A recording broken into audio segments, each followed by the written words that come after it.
دوستو آج کی ہماری یہ ویڈیو ہر شادی شدہ عورت اور مرد کے لیے بہت ہی زیادہ خاص ہے، کیونکہ آج کی اس ویڈیو میں ہم آپ کو 5 ایسی بڑی غلطیوں کے بارے میں بتانے والے ہیں جن کو اکثر میاں اور بیوی ہم بستری کے فوراً بعد میں کر دیتے ہیں، چاہے وہ جمعہ کے دن کریں یا پھر ہفتے میں کسی بھی دن کریں۔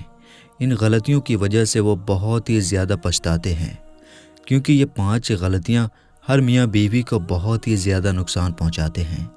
اس لیے اگر آپ شادی شدہ ہیں تو آپ اس ویڈیو کو آخر تک ضرور دیکھیں اور ان 5 غلطیوں کے بارے میں جان لیں، اور آپ بھول کر بھی کبھی ہم بستری کے فوراً بعد میں ان غلطیوں کو نہ کریں، ورنہ آپ کی زندگی تباہ اور برباد ہو سکتی ہے۔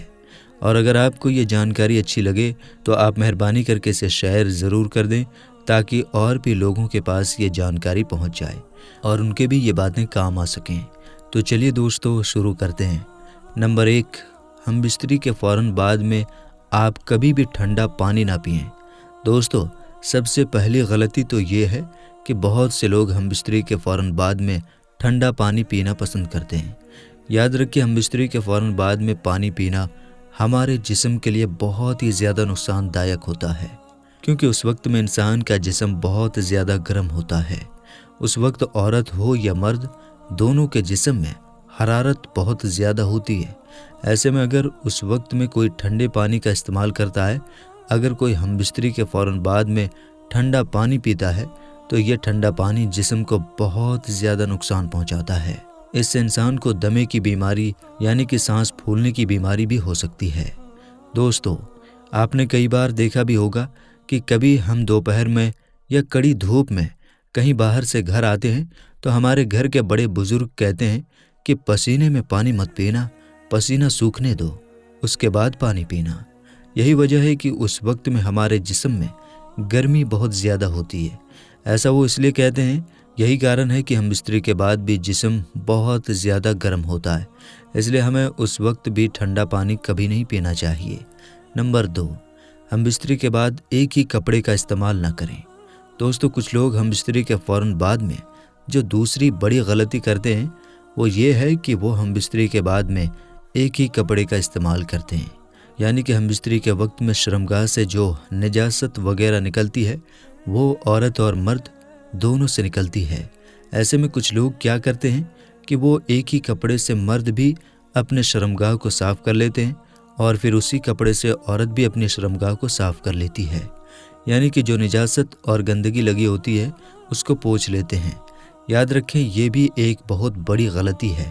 اس کے حوالے سے کہا جاتا ہے کہ عورتوں کو چاہیے کہ وہ اپنا الگ کپڑا رکھیں اور مردوں کو چاہیے کہ وہ اپنا الگ کپڑا رکھیں۔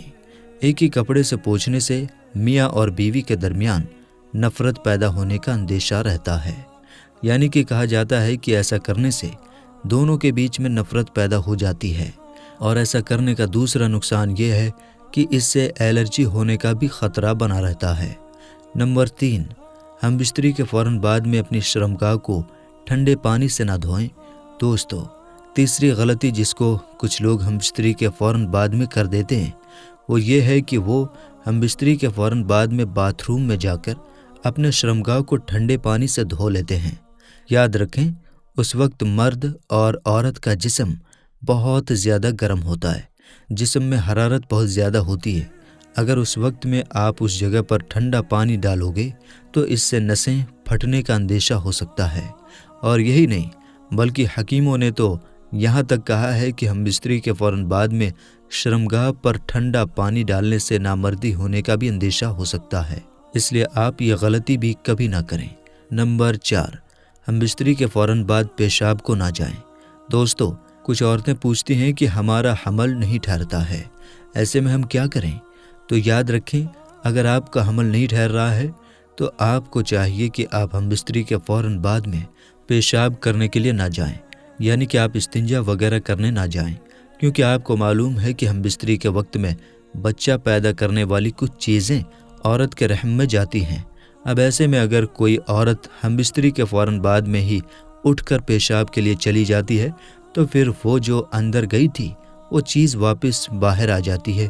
اب آپ کو معلوم ہے کہ جب وہ بچہ پیدا کرنے والی چیز ہی واپس باہر آ جائے گی تو پھر حمل کیسے ٹھہرے گا؟ اس لیے عورتوں کو چاہیے کہ وہ हम बिस्तरी के बाद में कम से कम 15 से 20 मिनट तक का इंतज़ार करें। उसके बाद में ही वो बाथरूम जाएं, ताकि जो मादा अंदर गया है वो बाहर ना आने पाए। अगर वो बाहर आ गया तो फिर हमल नहीं ठहरेगा और औलाद पैदा नहीं होगी। नंबर 5, हम बिस्तरी के फ़ौरन बाद में आप कभी भी ना नहाएं। दोस्तों, कुछ लोग हम बिस्तरी के फ़ौरन बाद में नहाने के लिए चले जाते हैं, इसलिए याद रखें ये भी एक बहुत बड़ी गलती है, क्योंकि उस वक्त में जिस्म बहुत ज़्यादा गर्म होता है। उस वक्त जिस्म में हरारत बहुत ज़्यादा होती है। ऐसे में अगर आप अपने जिस्म पर ठंडा पानी डाल लोगे तो ये भी आपके जिस्म के लिए बहुत नुकसान पहुंचा सकता है। इसलिए औरत और मर्द दोनों को चाहिए कि वो कम से कम 15 से 20 मिनट तक का इंतज़ार करें, उसके बाद ही आप नहाने के लिए जाएं, ताकि आपके बदन के अंदर जो गर्मी है वो गर्मी अपने लेवल पर पहुंच जाए और जिस्म का टेम्परेचर नॉर्मल हो जाए। उसके बाद ही बदन पर आप पानी डालें। अगर आप ये गलती करोगे तो इससे भी आपको बहुत सारी बीमारियां और बहुत सारी परेशानियां होने का अंदेशा रहता है। इसलिए आप कभी भी ये गलती ना करना। तो अब आइए दोस्तों, आपको हम बिस्तरी का इस्लामिक तरीक़ा बताते हैं। अक्सर लोग इस मसाइल को बयान करने में शर्म महसूस करते हैं और फिजूलियात में पड़ जाते हैं। फिजूलियात में पड़ने से बेहतर है कि हम इस्लाम के हुक्म से आशना हों और इसमें शर्म महसूस ना करें। इस अहम बयान को सुनने से पहले हमारे चैनल को सब्सक्राइब कर लें। दोस्तों, बीवी से हम बिस्तरी ज़िना जैसे हराम काम से बचने और नाजायज़ तरीके से शहवत को पूरा करने से हिफाजत की नीयत से हो। इसी सूरत में अल्लाह न सिर्फ हम बिस्तरी पे अज़्र देगा बल्कि नेक औलाद से भी नवाजेगा और साथ साथ दुनियावी बरकतों से भी नवाजेगा। हम बिस्तरी शहवत रानी नहीं बल्कि ज़ौजैन के लिए सुकून क़ल्ब और राहत है। इसलिए हम बिस्तरी शौहर बीवी से खुश तलबी की बात करे और हम बिस्तरी के लिए ज़हनी तौर पर और जिस्मानी तौर पर राज़ी करे। तर्जुमा, हमें शैतान से अलहदा रख और तू जो औलाद हमें इनायत फरमाए उसे भी शैतान से दूर रख। फिर अगर इन्हें बचा दिया गया तो शैतान उसे कोई नुकसान नहीं पहुंचा सकेगा। हम बिस्तरी की जगह आवाज़ सुनने वाला और देखने वाला कोई ना हो, यानी ढकी छुपी जगह हो और हम बिस्तरी की हद तक शर्मगाह खोलना काफ़ी है। ताहम एक दूसरे को देखना, मुकम्मल बरहना होना आपस में जायज़ है। जिस हदीस में मज़कूर है हम बिस्तरी के वक्त बीवी के शर्मगाह देखने से अंधेपन की बीमारी लाहक होती है, इसे शेखुल हदीस ने मौजू करार दिया है। सैयदा आयशा रज़ियल्लाहु ताला अन्हा और रसूल पाक सल्लल्लाहु ताला अलैहि वसल्लम ने कभी एक दूसरे की शर्मगाह नहीं देखी। बीवी के अगली शर्मगाह में हम बिस्तरी करना हैज़ व निफास से पाकी की हालत में जायज़ है और हम बिस्तरी करने के लिए बीवी से बोसो किनार होना, खुश तबाही करना, हम बिस्तरी के लिए तैयार करने के वास्ते आज़ाए बदन बशमूल शर्मगाह छूना या देखना जायज़ व हलाल है। फिर अगली शर्मगाह में हम बिस्तरी के लिए जो कैफियत इख्तियार की जाए, तमाम कैफियत जायज़ हैं। याद रहे, हम बिस्तरी की ख्वाहिश बेदार होने और इसका मुतालबा करने पर न शौहर बीवी से इनकार करे और ना ही बीवी शौहर से इनकार करे। एक ही रात में 2 बार हम बिस्तरी करने से पहले अगर मयस्सर हो तो गुस्ल कर लेना चाहिए या वुज़ू कर लेना चाहिए। बग़ैर वुज़ू के दोबारा हम बिस्तरी कर सकते हैं, क्योंकि रसूलुल्लाह सल्लल्लाहु ताला अलैहि वसल्लम एक गुस्ल से कई अज़वाज से मुबाशरत फरमाते थे।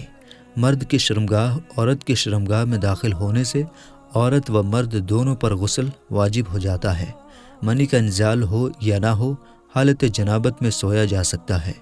ताहम फजर से पहले या जो वक्त नमाज का हो उस वास्ते गुस्ल कर लेना चाहिए, ताकि हम अपनी नमाज वक्त पर पढ़ सकें। मियाँ बीवी के खिलवत और हम बिस्तरी की बातें लोगों में बयान करना बेहयाई की अलामत है। रसूलुल्लाह सल्लल्लाहु ताला अलैहि वसल्लम ने इस अमल से उम्मत को मना फरमाया है।